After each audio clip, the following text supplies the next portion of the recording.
Thank you, everybody. Jim, thank you for the introduction.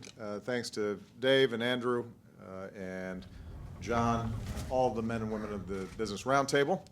I've had a chance to not only present before this body before, but many of you have been doing wonderful work with the administration on a whole range of issues.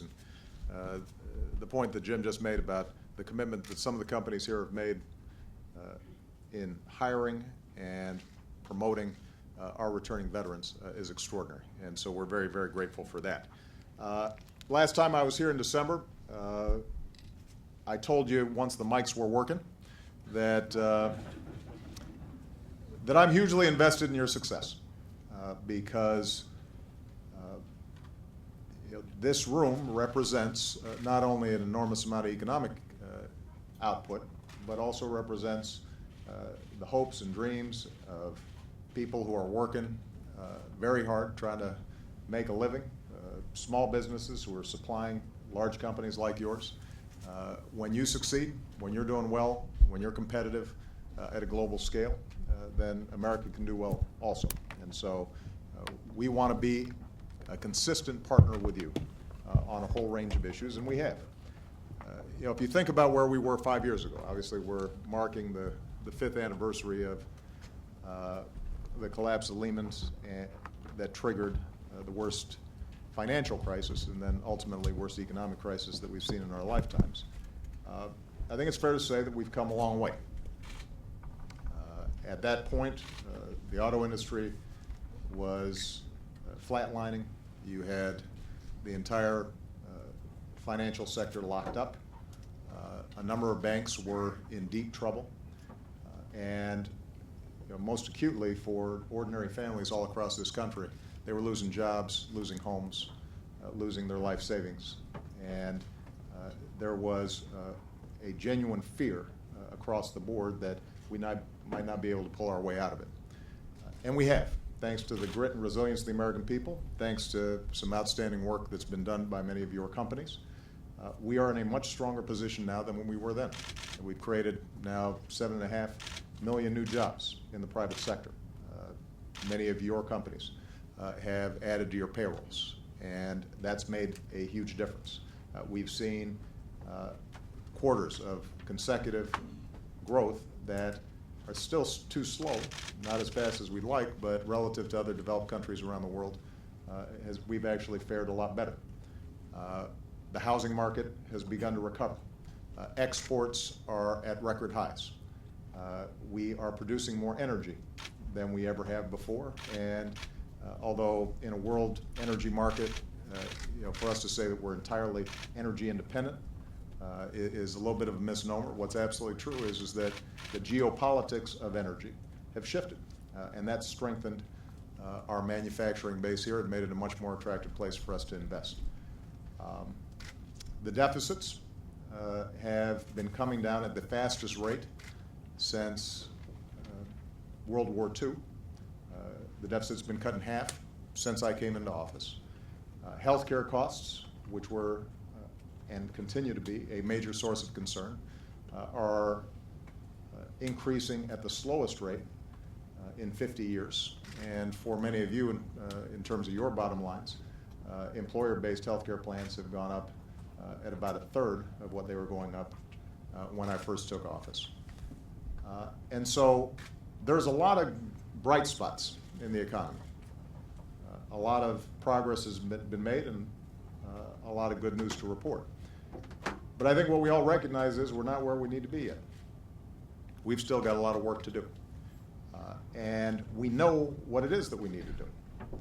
We know that if we implement immigration reform, that can add potentially $1 trillion to our economy, and that we will continue to attract the best and brightest talent around the world. We know that we can do even more when it comes to exports, which is why I'm out there negotiating the Trans-Pacific Partnership and now a Transatlantic Trade Partnership that will allow us to create a high standard, enforceable, meaningful trade agreement with essentially 2/3 of the world markets, which is going to be incredibly powerful for American companies who, up until this point, have often been locked out of those markets. We know that we've still got to make a lot of progress when it comes to our education system. And I want to thank the BRT because you've worked with us on issues like creating a common cause, a common core that ensures that every young person in America has the opportunity to get prepared for the kinds of jobs that are going to exist in the 21st century. And I'm going to be talking to all of you a lot to work with us in making college much more affordable, because just as we've had to take a hard look at what we can do to start bringing down healthcare costs, we've also got to start taking a hard look at what we're going to do to bring down college costs. We now have over $1 trillion worth of student loan debt that is hampering the economy, preventing young people from buying homes, starting families, and spending money buying your products. The good news is that every one of the challenges that we confront, every one of the barriers, whether it's education, immigration, infrastructure, that prevent us from being as competitive as we could be, they're all solvable. We have good ideas. There's actually pretty good consensus in terms of how we might move forward. The problem is right now that this town, Washington, is locked up. And we are not seeing the kind of progress that we should on these issues. So immigration is the most obvious example. We have bipartisan agreement. We got a bill passed out of the Senate.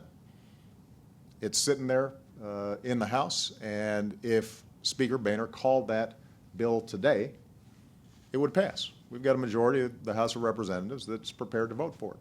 And we could transform our immigration system in a way that would be really good for your companies and really good for our economy.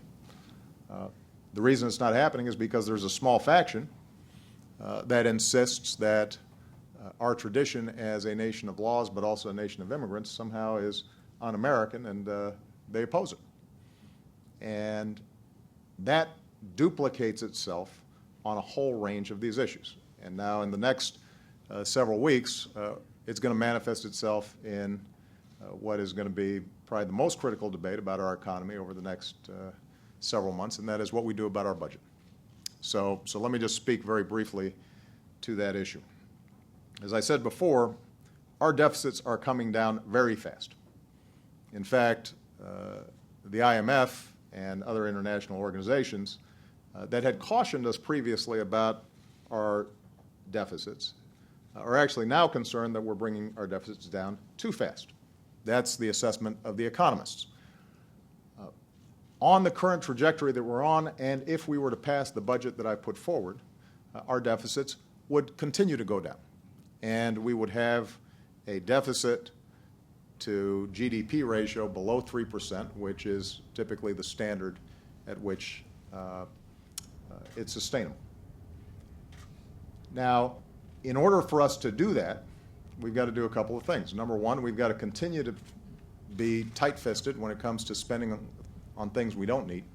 We've got to continue to streamline government. We've got to continue to cut out waste. And there is waste to be had. And there are programs that don't work or used to work and are now obsolete, and we should eliminate. And we've identified a whole range of programs that we want to eliminate and programs that we'd like to consolidate. But what is also true is that if we're going to be honest about our debt and our deficits, our real problem is the long term, not the short term. We're not overspending on education. We're not overspending on research and development. We're not overspending on helping the disabled. Those things have all been flat for a long time or are coming down. Our challenge has to do with our long-term entitlement programs and mostly have to do with our health care costs. So the fact that the Affordable Care Act has been put into place and that many of you are taking steps within your own companies, we're seeing health care costs come down. We're still going to have to do a little bit more because the population's aging, and demographics means that people are going to be using more health care costs, and the government's going to have to grapple with that. That's a long-term challenge. The budget I put forward actually proposes some smart fixes on Medicare, some smart fixes on Medicaid, and creates a sustainable path where we continue to invest in the things we need to grow, education, infrastructure, research and development, deals with our long-term structural deficits that arise out of entitlements, and put us in a strong position for decades to come. The problem we have right now is that, again, that same faction in Congress is no longer talking about debt and deficits when it comes to resolving the budget. Initially, this was an argument about how much we spend on discretionary spending, how much do we spend on defense. You could sit down across the table, try to negotiate some numbers. That's no longer the argument. What we now have is an ideological fight that's been mounted in the House of Representatives that says we're not going to pass a budget and we will threaten a government shutdown unless we repeal the Affordable Care Act. We have not seen this in the past, that a budget is contingent on us eliminating a program that was voted on, passed by both chambers of Congress, ruled constitutional by the Supreme Court, is 2 weeks from being fully implemented, and that helps 30 million people finally get health care coverage. We've never seen that become the issue around a budget battle. And so that's right now the primary roadblock to resolving the budget. What's worse, that same faction has said, if we can't succeed in shutting the government down and leveraging that to eliminate the Affordable Care Act, we may be prepared to let the government default on our debt. Now, this debt ceiling, I just want to remind people, in case you haven't been keeping up, raising the debt ceiling, which has been done over 100 times, does not increase our debt. It does not somehow promote profligacy. All it does is it says, you got to pay the bills that you've already racked up, Congress. It's a basic function of making sure that the full faith and credit of the United States is preserved. And I've heard people say, well, in the past there have been negotiations around raising the debt ceiling. It's always a tough vote because the average person thinks raising the debt ceiling must mean that we're running up our debt. So people don't like to vote on it, and typically there's some gamesmanship in terms of making the president's party shoulder the burden of taking the vote. And then there's some political campaign later that smacks them around for saying, you know, Joe Smith voted to raise the debt ceiling by $2 trillion, and it sounds terrible, and it's a fun talking point for politics, but it always gets done. And if there is a budget package that includes the debt ceiling vote, it's not the debt ceiling that is driving the negotiations. It's stuck into the budget negotiations because if you're going to take a bunch of tough votes anyway, you might as well go ahead and stick that in there. You have never seen in the history of the United States the debt ceiling or the threat of not raising the debt ceiling being used to extort a president or a governing party and trying to force issues that have nothing to do with the budget and have nothing to do with the debt.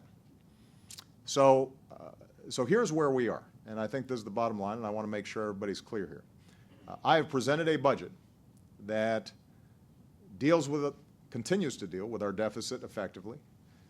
I am prepared to work with Democrats and Republicans to deal with our long-term entitlement issues. And I am prepared to look at priorities that the Republicans think we should be promoting and priorities that they think we shouldn't be promoting. So I'm happy to negotiate with them around the budget, just as I've done in the past. What I will not do is to create a habit, a pattern, whereby the full faith and credit of the United States ends up being a bargaining chip to set policy. It's irresponsible. The last time we did this in 2011, we had negative growth at a time when the recovery was just trying to take off. And it would fundamentally change how American government functions. And if you doubt that, just flip the script for a second and imagine a situation in which a Democratic speaker said to a Republican president, I'm not going to increase the debt ceiling unless you increase corporate taxes by 20%. And if you don't do it, we'll default on the debt and cause a worldwide financial crisis.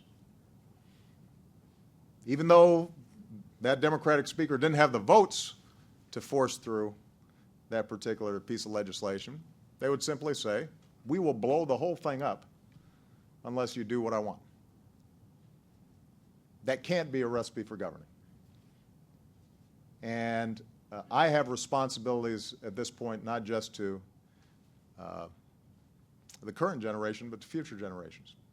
And we're not going to set up a situation where the full faith and credit of the United States is put on the table every year or every year and a half, and we go through some sort of terrifying financial brinksmanship because of some ideological arguments that people are having about some particular issue of the day. We're not going to do that. So the good news is that we can raise the debt ceiling tomorrow just by a simple vote in each chamber and set that aside, and then we can have a serious argument about the budget. And there are significant differences still between Republicans and Democrats when it comes to the budget. But it is going to be important for all of you, I think, over the next several weeks to understand what's at stake and to make sure that you are using your influence in whatever way you can to get back to what used to be called regular order around here. Doing things in a way that reflect the genuine, messy negotiations of democracy, but do not promise apocalypse every 3 months. And I think this is the time for us to say once and for all, we can't afford these kinds of plays. I know the American people are tired of it. I'm tired of it, and I suspect you're tired of it too, because it's pretty hard playing your businesses when these kinds of things are looming at any given moment.